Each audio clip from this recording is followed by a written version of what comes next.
कर चालू। बोलिए मनसापूर्ण महादेव की जय हो। एक समय तरह तरह के फल फूल और सुंदर सुंदर जड़ी बूटियों से सौभाग्यमान कैलाश पर्वत पर विराजमान श्री भगवान शंकर जी से श्री पार्वती जी बोली, हे जगत के स्वामी, आज मन बहलाव के वास्ते आप और मैं चौपट का खेल खेले। शंकर जी ने कहा कि चौपट के खेल में बेईमानी बहुत होती है और हार जीत का पता नहीं पड़ता, इसलिए कोई तीसरा आदमी होना चाहिए जो ईमानदारी से हार जीत का फैसला कर सके। पार्वती ने ऐसा सुनकर अपने शरीर से मैल उतारा और आदमी की सूरत का पुतला बनाकर रख दिया और कह दिया कि हे पुत्र, हम दोनों की हार जीत का फैसला करना। ऐसा वचन बोलकर महादेव जी व पार्वती जी ने पासा फेंका और पुत्र से पूछा कि कौन हारा कौन जीता। पुत्र ने कहा कि शंकर भगवान जीते, पार्वती जी हारी। महादेव जी ने दूसरा पासा फेंका और फिर पूछा कि कौन हारा कौन जीता। पुत्र बोला शंकर भगवान जीते और पार्वती जी हारी। तीसरी बार पार्वती जी ने पासा फेंका और पुत्र से पूछा कि बताओ कौन हारा कौन जीता। पुत्र ने मन में सोचा कि यदि कहूँ कि शंकर भगवान हारे और पार्वती जी जीती तो शंकर भगवान मुझे श्राप दे देंगे, इसलिए कहा कि शंकर भगवान जीते और पार्वती जी हारी। पार्वती जी ने यह सुनकर क्रोध में अपने पुत्र को श्राप दे दिया कि तू कौड़ी हो जाएगा और रोता भटकता फिरेगा। यह सुनकर पुत्र उठा और एक तरफ चल पड़ा। बहुत दूर चलते चलते एक भयानक जंगल आया, जिसने देखा कि 12 कोस की दूरी में एक फैला हुआ बहुत बड़ा तालाब है, जिसकी पाल पर बड़ और पीपल के पेड़ बड़े बड़े पेड़ हैं, जिनके नीचे इंद्र की स्त्री इंद्राणी, ब्रह्मा जी की स्त्री ब्रह्माणी और देवताओं की स्त्रियां बैठकर व्रत पूजन कर रही थी। उन व्रत करते हुए स्त्रियों को देखकर पार्वती जी के पुत्र अंगद जी ने पूछा कि तुम ये क्या कर रही हो। तब देवताओं की स्त्रियों ने कहा कि हम सब मनसा वाचा नाम के महादेव जी के व्रत का पूजन कर रही है, इसके करने से क्या फल होता है। तब देवताओं की स्त्रियों ने कहा कि इस व्रत के करने से मन की सब इच्छाएं पूर्ण होती है। अंगद जी ने कहा कि इस व्रत को मैं भी करूंगा। ऐसा विचार कर उन्होंने किसी से चावल किसी से सुपारी पूजा का सामान लेकर व्रत शुरू कर दिया। अंगद जी को देवताओं की स्त्रियों ने व्रत का सारा तरीका बता दिया कि सावन सुदी के पहले सोमवार को कुंवारी लड़की से 2 पौनी सूत कटाकर डोरा करे और उस डोरे से शंकर भगवान का पूजन कार्तिक सुदी चौथ तक हर सोमवार तक करता रहे। कार्तिक सुदी चौथ के दिन ही इसका उजरण करे। तब सवा सेर घी, सवा सेर गुड़, सवा सेर आटे का चूरमा बनाकर उसके 4 हिस्से बना लेवे। एक हिस्सा ब्राह्मण को, एक हिस्सा साधु को, एक हिस्सा गाय को देवे और एक हिस्सा सबको बांट देवे। सबको बराबर देवे, किसी को कम किसी को ज्यादा नहीं देवे। इस बताए हुए नियम से अंगद जी को व्रत करते हुए 4 साल हो गए। उधर एक दिन अंगद जी को याद कर पार्वती जी ने महादेव जी से कहा कि पुत्र को बहुत दिन हो गए हैं, कोई समाचार भी अभी तक नहीं आया, कृपा कर कोई ऐसा व्रत बताओ जिसके करने से पुत्र मिल जावे। तब महादेव जी ने बताया कि सावन सुदी के पहले सोमवार को कुंवारी लड़की से 2 पौनी सूत कटावे और उसका डोरा बनाकर गेरू में रंगकर उसे हर सोमवार महादेव जी की पूजा करे। फिर कार्तिक सुदी चौथ को उसका उजरण करे। उसमें सवा सेर घी, सवा सेर गुड़, सवा सेर आटे का चूरमा लेकर चूरमा बनावे और उसमें से एक भाग राजा हो या गरीब सबको बराबर बांट थे। इस तरह से बताए हुए ढंग से पार्वती जी को व्रत करते हुए 4 वर्ष हो गए।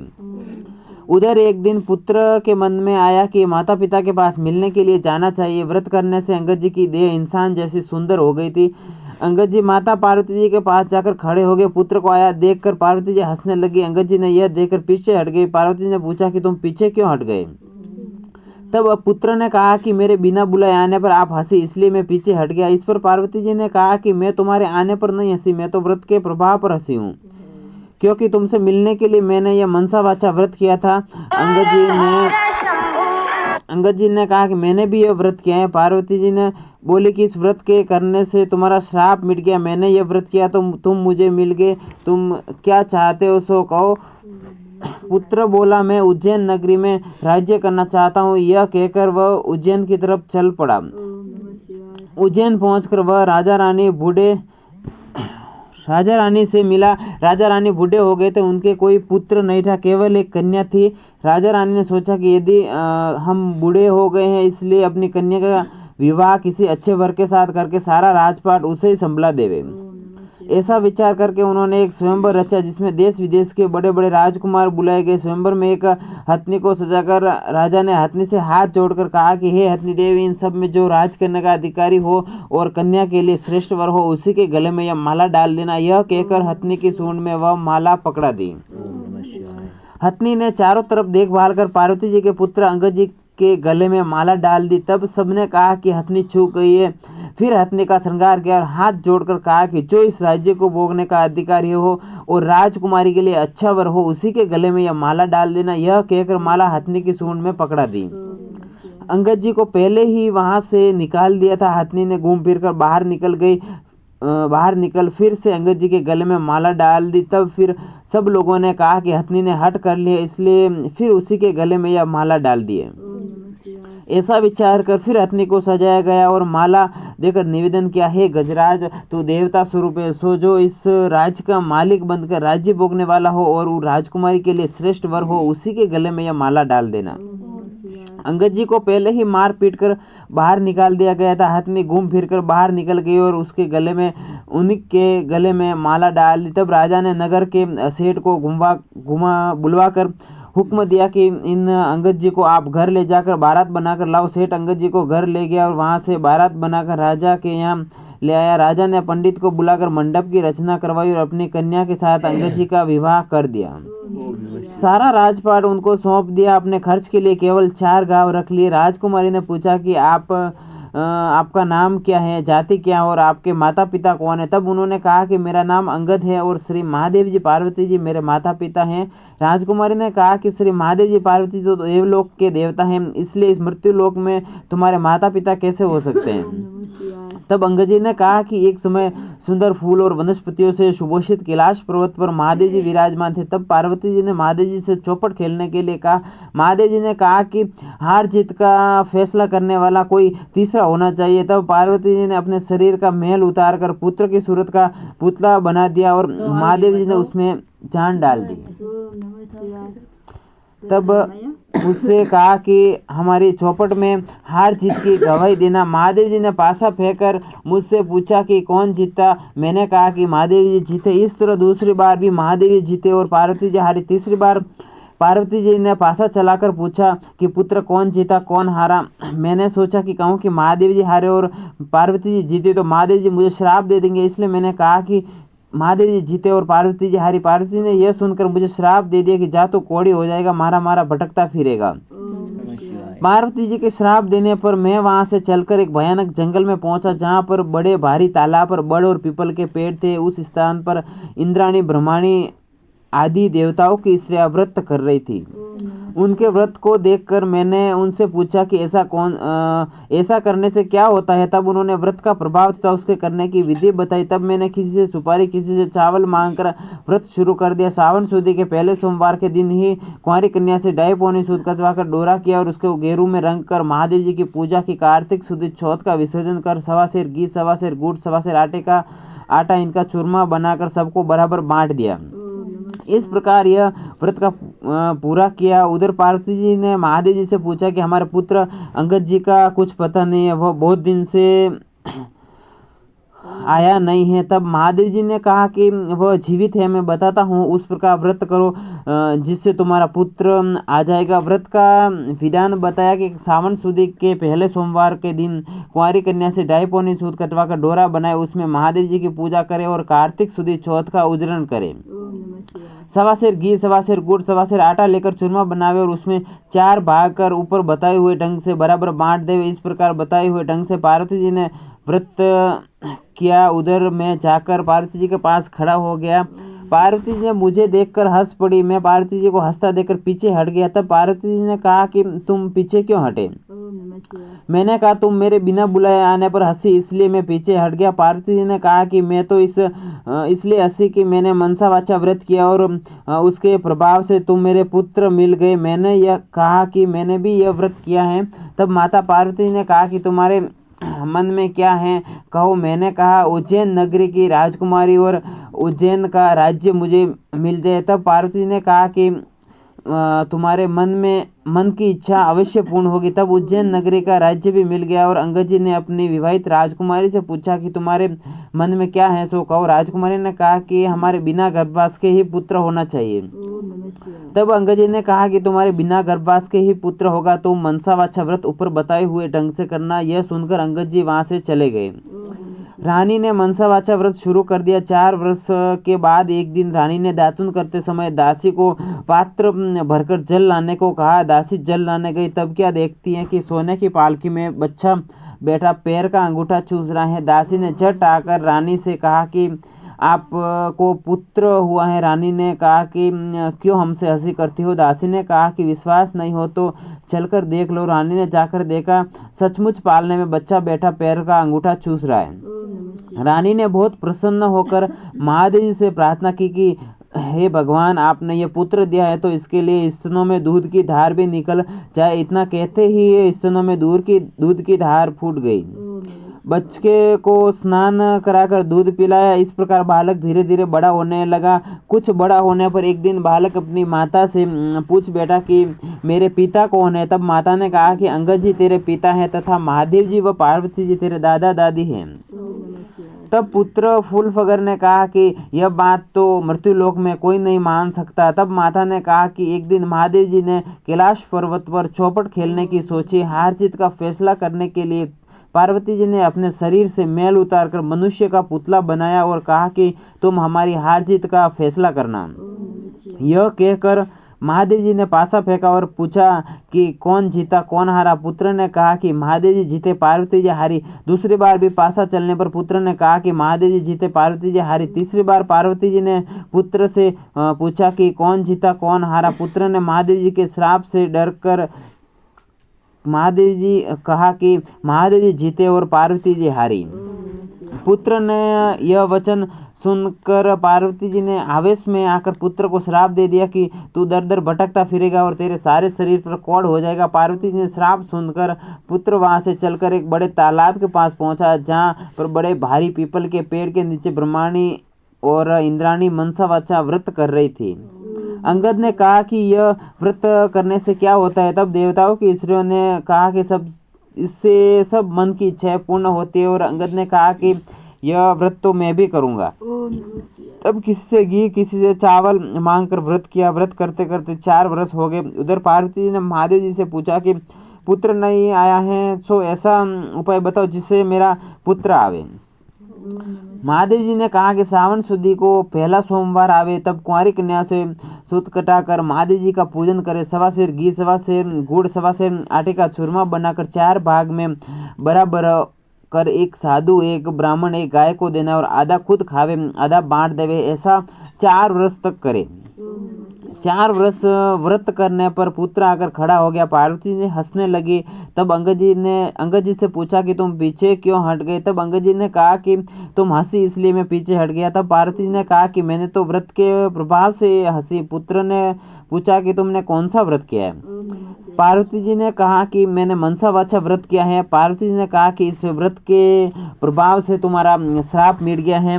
अब तुम्हारे मन में क्या है सो कहो। पुत्र ने कहा कि मैं उज्जैन का राज्य चाहता हूँ। तब माता बोली तुम्हें उज्जैन का राज्य मिल जाएगा।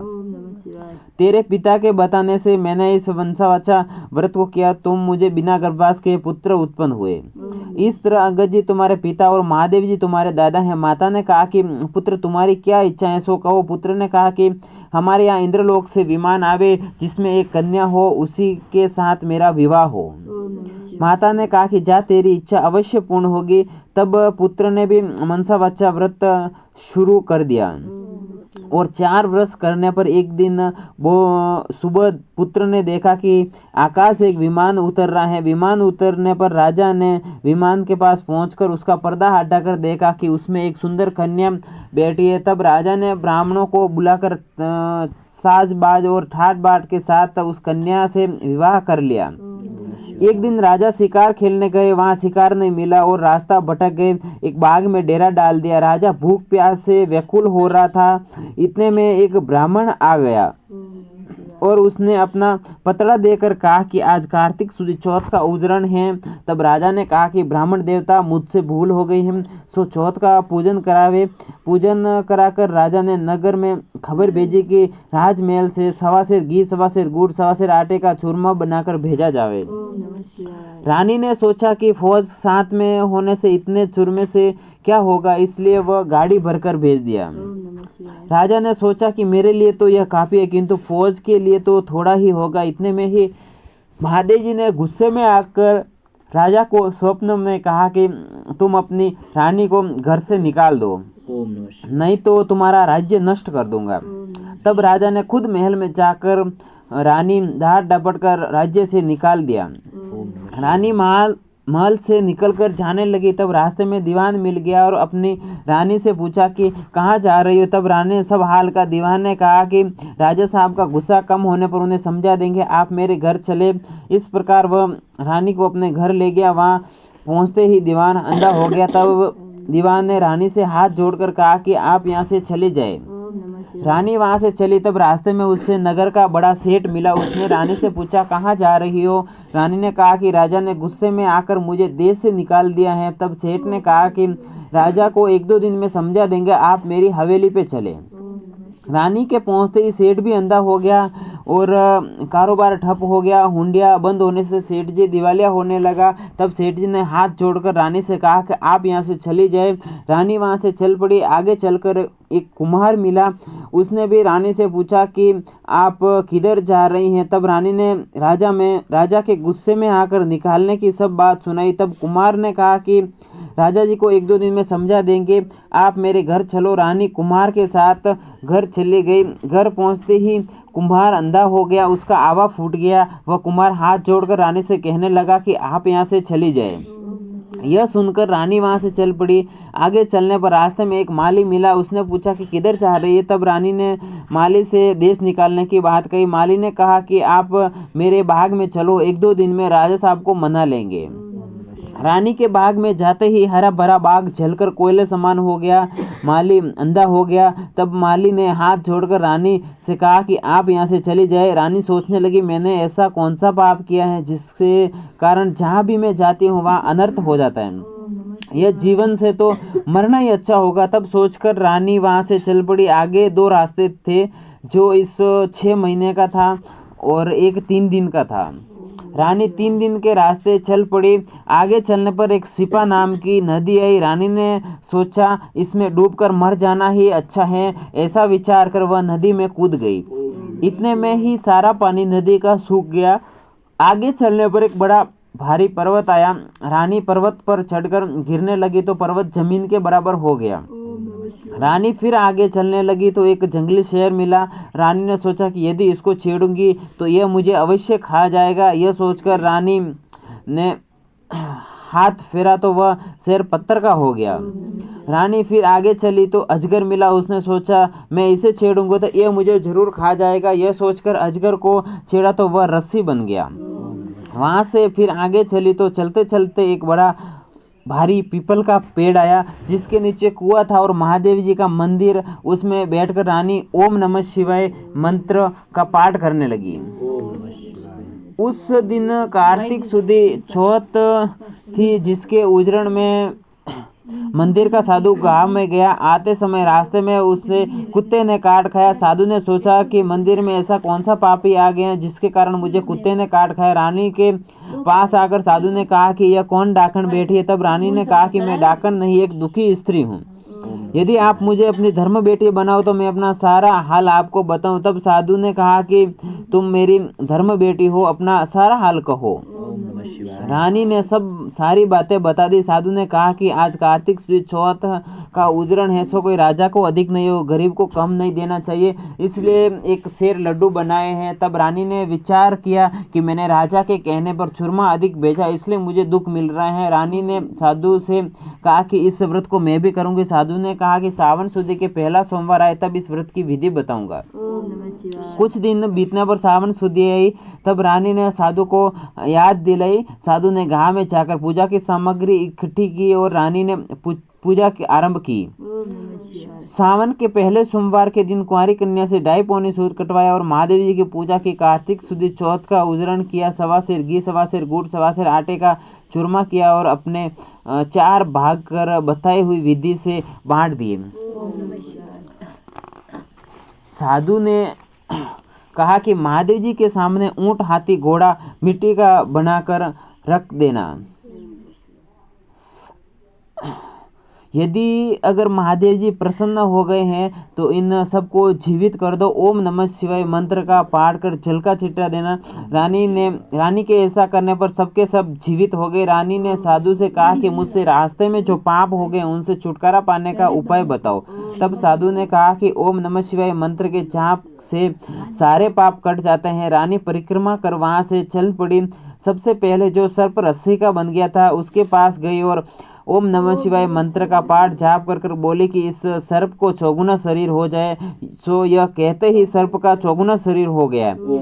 फिर सिंह मिला। वहां से रानी ने ओम नमः शिवाय मंत्र का जाप कर कहा कि जो सिंह पत्थर का हो गया था वह जीवित होकर चौगुने शरीर वाला बन जाए।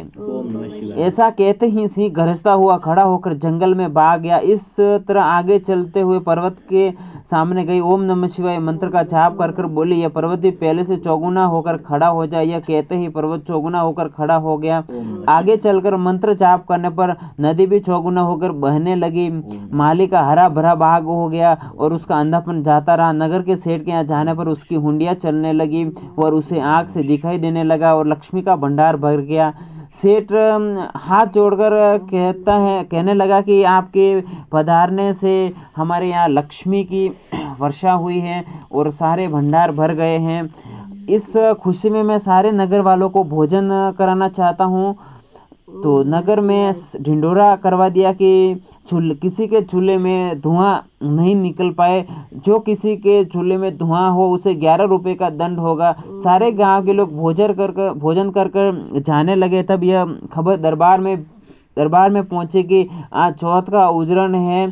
सो कोई भूखा प्यासा मिले उसे भोजन के लिए भेज दे। सारे शहर में ढूंढने पर भी कोई भूखा प्यासा स्त्री पुरुष नहीं मिला। एक धोबी से पता चला कि वह एक अंधी बहरी बुढ़िया है जिसके संपूर्ण शरीर में कोढ़ हो रहे हैं। बुढ़िया को लाकर स्नान कराने लगे। स्नान कराते ही बुढ़िया का कोढ़ झड़ने लगा। बुढ़िया को रानी के पास ले जाने पर रानी ने उसे सारी कथा सुन लेने पर स्वर्ण से एक विमान आया और वह डोकरी संध्या वैकुंठ को चली गई। इस प्रकार शंकर भगवान के दर्शन से अर्चना पूजा भक्ति भाव करने पर हर एक मनोकामनाएं पूर्ण होती हैं। भगवान शंकर भगवान अर्थात आर्थिक सिद्धि मार्ग में सदा भक्ति भाव से पूजा करता है वह सुंदर सुंदर भोगों को भोगने के बाद संसार के बंधनों से मुक्ति प्राप्त होता है। अंत शंकर भगवान की नित्य प्रति पूजा कर हर गृहस्थी अपना जन्म सफल करे। बोलिए मनसा पूर्ण महादेव जय शिव ओमकारा ओ स्वामी जय शिव ओमकारा ब्रह्मा विष्णु सदा शिव ब्रह्मा विष्णु सदा शिव अर्धांगीदारा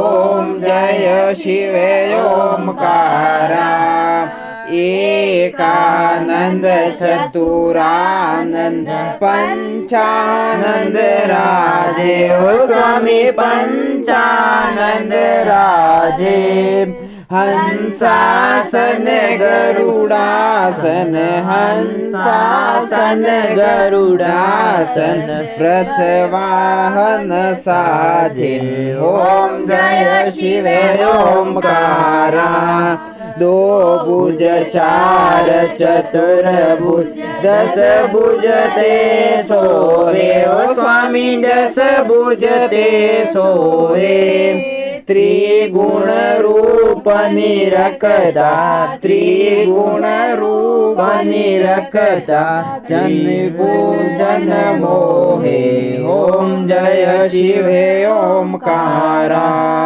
अक्षमाला वनमाला रूढ़माला धारी ओ स्वामी रूढ़माला धारी चंदन जगमग सोए चंदन जगमग सोए बोले शुभकारी ओम जय शिव ओमकारा श्वेतांबर पीतांबर बागांबर यंगे ओ स्वामी बागांबर यंगे ब्रह्मादिक सनकादिक ब्रह्मादिक सनकादिक भूतादिक संगे ओम जय शिव ओमकारा करके मध्य कमंडल चक्र त्रिशूल धरता ओ स्वामी चक्र त्रिशूल